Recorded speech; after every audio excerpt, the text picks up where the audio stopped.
Mr. Speaker, this government is working in a firefighting mode with no long-term or short-term planning. Now, Speaker, देखा इस तरह जा सकता है कि जो बजट इन्होंने पिछले साल इस ईवान से मंजूर करवाया था 2019-20 वाला, उस बजट पे भी जनाब स्पीकर ये they were not able to meet any targets. जनाब स्पीकर समझ आती है कि टारगेट जो है कुछ परसेंटेज पॉइंट से मिस जरूर हो जाते हैं, लेकिन जनाब speaker they were off targets by 10 to 50%. जनाब स्पीकर इस तरह से तो जो बजट मेकिंग एक्सरसाइज है, the whole budget making exercise process becomes futile. जनाब स्पीकर, अब इस बजट में हमें क्या नजर आ रहा है? जो इन्होंने बजट इस साल पेश किया ईवान के सामने, उसमें जनाब स्पीकर हमें तो लग रहा है कि ये उससे भी ज्यादा अनरियलिस्टिक बजट है. वो इसलिए सर क्योंकि जो बजट इस साल पेश किया गया है, पाकिस्तान इस वक्त दो बड़ी आफतों में मुब्तला है, एक कोरोना वायरस, दूसरा टिड्डी दल. उसको तो उन्होंने प्रॉपर्ली अकाउंट फॉर नहीं किया, फैक्टर इन नहीं किया बजट में. और जनाब स्पीकर, इन्होंने हमारी गवर्नमेंट का, प्राइम मिनिस्टर इमरान खान साहब का क्या रिस्पॉन्स था जब कोरोना शुरू में आया? इन्होंने शुरू में आके आवाम को कहा कि जी आपने घबराना नहीं है, ये एक नॉर्मल सा फ्लू है, नॉर्मल जुकाम है, इससे कुछ काफी सिर्फ बुजुर्गों को थोड़े मुतासर होंगे, जो नौजवान लोग उनको तो अफेक्ट भी नहीं करेगा. और आते हैं और कहते हैं कि ये फ्लू है, सीरियस है, लेकिन आप एक काम करें कि ये वेस्टर्न कंट्रीज को अफेक्ट करेगा, हमारे पाकिस्तान में अफेक्ट नहीं करेगा. ठीक है जी, लोगों ने कहा सही हो गया, हमें तो परेशानी की जरूरत नहीं है. फिर थर्ड दफा आते हैं और कहते हैं कि जी ये अब सीरियस है, अमवात भी काफी हो रही हैं, तो आप इसको सीरियस लिए कोरोना को. और साथ ही साथ जो मजे की बात है, जो समझ हमें नहीं आती, साथ ही साथ लॉकडाउन भी खोल दिया जाता है. ये कहते हैं कि हम टूरिस्ट स्पॉट्स भी खोल देंगे, साथ ही साथ दुकानें भी खुल जाती हैं, मॉल्स भी खुल जाते हैं. अब लोग बेचारे परेशानी मुब्तला हैं कि हम दुकानें खुल रही हैं, लॉकडाउन खुल रहा है, साथ साथ कह रहे हैं घर बैठो, कोरोना सीरियस हो गया है. तो लोग बेचारों को, इन्होंने फायदा तो लोगों को नहीं पहुंचाया, लेकिन उल्टा बेचारे लोगों को कंफ्यूज कर दिया कि जी घबराना है, नहीं घबराना, बाहर जाएं, टूरिस्ट स्पॉट्स पे जाएं, या हम घर बैठें. जनाब स्पीकर, उसके बाद लेकिन उससे मुझे ज्यादा अफसोस इस बात पे है कि ऐसी कोरोना जैसी चीज पे भी जनाब स्पीकर इस गवर्नमेंट ने, पाकिस्तान तरीके इंसाफ की गवर्नमेंट ने, इस पे भी पेटी पॉलिटिक्स खेलने से बाज नहीं है. आप बेसिक इनकम सपोर्ट प्रोग्राम ले लें, BISP स्टार्ट इन 2008. जब ये 2008 में स्टार्ट हुई थी, at that point time it was a cashless programme. उस वक्त लोग इकट्ठे नहीं होते थे और उनको ATM कार्ड के थ्रू पैसे मिलते थे. जनाब स्पीकर, 12 साल बाद तो टेक्नोलॉजी बहुत आगे चली गई है.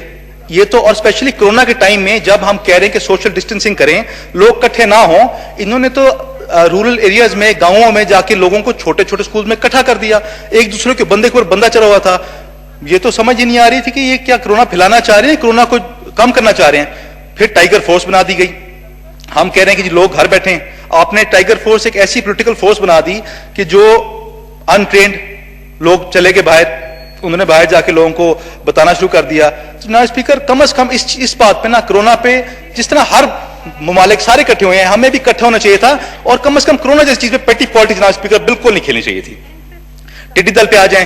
प्रेसिडेंट आसिफ अली जरदारी साहब ने पिछले बजट में कहा कि आप इसको प्लीज सीरियसली लें. पाकिस्तान की economy is an agro based economy, आप इसको सीरियसली लें. टिड्डी दल को ये हमें इफेक्ट करेगी अगले साल. वही हुआ, अब इफेक्ट करी है.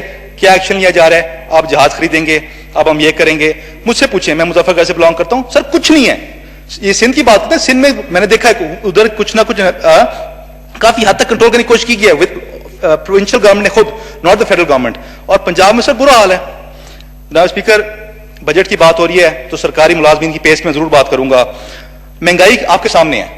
अभी से कनक जो है, वीट 1800 रुपए पर मन चली गई है. अभी तो जनाब स्पीकर शुरुआत है, आगे आगे पता नहीं कितनी महंगी हो जाएगी. और आप सरकारी मुलाजमीन की पेज जो आप बना नहीं रहे, तो जनाब स्पीकर जो सरकारी मुलाजमीन बेचारे कहां से गुजारा करें? और कुछ नहीं तो आप कम से कम सिंध गवर्नमेंट का 10% तो मैच कर दें, ज्यादा चले ना बढ़ाएं. जनाब स्पीकर, जब ये आए थे, हम जब उनकी पॉलिटिकल कैंपेन देखते थे, बहुत वादे किए गए थे. 1 करोड़ जॉब्स देंगे, हम 50 लाख घर बनाएंगे, करप्शन फ्री पाकिस्तान बनाएंगे, जो सबसे बड़ा दावा था. जनाब स्पीकर, 1 करोड़ नौकरियां तो मुझे नजर नहीं आती कहीं. ये मुझे जरूर नजर आता है, अभी कुछ दिन पहले स्टील में से 10,000 लोग निकाल रहे हैं और कई डिपार्टमेंट से निकाल रहे हैं. उसके अलावा जिन्होंने भट्ठा बिठाया है बिजनेसेस का, प्राइवेट बिजनेसेस का, वहां से भी बेचारे लोग जो एम्प्लॉयड थे वो भी निकल रहे हैं. और जनाब स्पीकर, 50 लाख घर तो जब बनाएंगे, जो अभी जिन बेचारों के घर थे, जो बेचारे झोंपड़ी वाले थे, उनके उन्होंने मकान गिरा दिए. अब जिनके घर गिरा दिए, इनमें तो इतनी सलाहियत थी, उनका मलबा भी तक नहीं उठा पाए. तो क्या जरूरत उन बेचारे गरीबों को घर गिराने की? आपको करप्शन फ्री पाकिस्तान, ये तो सेंचुरी का सबसे बड़ा जोक है.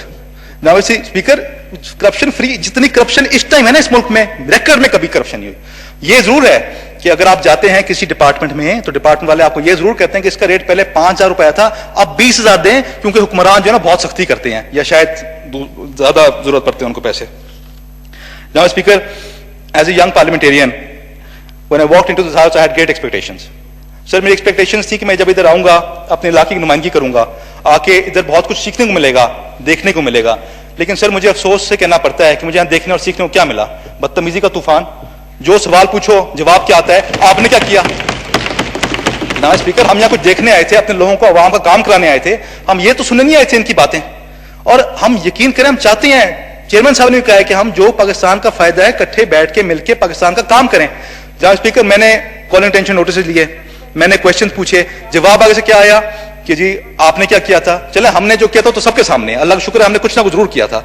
आप तो बैठ के बात करने के लिए तैयार नहीं है। मैंने लिया एक बहुत इंपॉर्टेंट मसले पे, हमारे इलाके में इंडस्ट्रीज हैं, वहां बेचारे बच्चे जल के, क्योंकि वो टॉक्सिक वाटर, पोल्यूटेड वाटर और बॉइलिंग हॉट वाटर कंट्रोल नहीं होता, उसमें जनाब स्पीकर बच्चे गिरते हैं और बेचारे दे बॉयल टू डेथ। उसके ऊपर भी क्या जवाब आया कि आपने क्या किया? मेहरबानी करें, बिलियन ट्री प्रोजेक्ट बहुत अच्छा प्रोजेक्ट है, हम इसको नहीं कहते, लेकिन जो अर्जेंट मसले हैं, क्लाइमेट चेंज मिनिस्ट्री का मसला था, जो अर्जेंट मसला है उसको तो आप प्लीज डील कर लें। क्योंकि वो मुजफ्फरगढ़ के बच्चे हैं, क्योंकि वो उन्होंने आपको वोट नहीं दिया पीटीआई को, तो क्या पाकिस्तानी शहरी नहीं है? उनका नहीं हक जीने का? जनाब स्पीकर, मैं मुजफ्फरगढ़ की नुमाइंदगी करता हूं तो मैं वहां की जरूर बात करूंगा अपने इलाके के बारे में। जनाब स्पीकर, उधर अफसोस की यह बात है 50 लाख लोगों की पॉपुलेशन है। जनाब स्पीकर, उस 50 लाख लोगों की पॉपुलेशन में इन दिनों के आज तक यूनिवर्सिटी कैंपस वहां नहीं है। सर यूनिवर्सिटी कैंपस नहीं है, मैं गया, मैंने जाके बात की एचईसी वालों से कि जी आप मेहरबानी करें यूनिवर्सिटी कैंपस दें, यहाँ के लोग भी पाकिस्तानी शहरी हैं, उनका भी हक है पढ़ाई लिखाई करना, वो क्यों बाहर जाके पढ़ें? आखिर पैसे लगते हैं, वहां के लोग, वहां मुजफ्फरगढ़ में हमने यूनिवर्सिटी बना दें। एचईसी ने कहा आप बात करें यूनिवर्सिटी कैंपस की, आप जब से नया पाकिस्तान बना है यूनिवर्सिटी कैंपस तो दूर की बात है, हमारे पास तो हमारा बजट इतना कट कर दिया नया पाकिस्तान ने, यूथ वाली गवर्नमेंट ने, कि हमारे पास अपनी एम्प्लॉय की सैलरीज देने के पैसे नहीं है।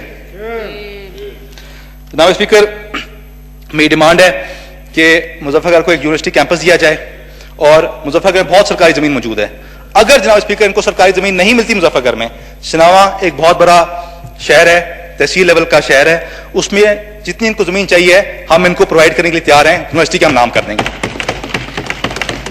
लेकिन यूनिवर्सिटी बनाए, जमीन हम देने को तैयार हैं। जनाब स्पीकर, बात होती फंड्स की। पाकिस्तान पीपल्स पार्टी ने, जब यूसुफ रजा गिलानी साहब प्राइम मिनिस्टर थे, उन्होंने हर सबको बराबर का फंड दिया था, क्योंकि वो इस बात को समझते हैं और मानते हैं कि हर कोई पाकिस्तानी है, ये फंड पाकिस्तान में ही लगना है, सारे पाकिस्तानी शहरी हैं। जनाब स्पीकर, अफसोस इस बात का, जिस चीज को कहते हैं करप्शन है फंड के मद में, अपने एमएनएस को फंड्स पे फंड दे ही जा रहे हैं, एमपीएस को फंड्स पे फंड दे ही जा रहे हैं। तो जनाब स्पीकर, हमारे जो मुजफ्फरगढ़ के जो बाकी जो जितने भी बाकी पार्टीज के लोग हैं, क्या जहां से वो वोट लेके आए हैं, क्या वो पाकिस्तान का हिस्सा नहीं है? या तो ये बॉर्डर पर डिफाइन करने की, ये बॉर्डर है हमारा, कि पीटीआई की जहां जहां इलेक्टेड है वो that is part of Pakistan, बाकी पाकिस्तान से बाहर है या कहां का, या हमें ये डिफाइन करते हैं, प्लीज मुझे ये जवाब दे दें। जनाब स्पीकर, आखिरी बात से वाइंड अप कर रहा हूं।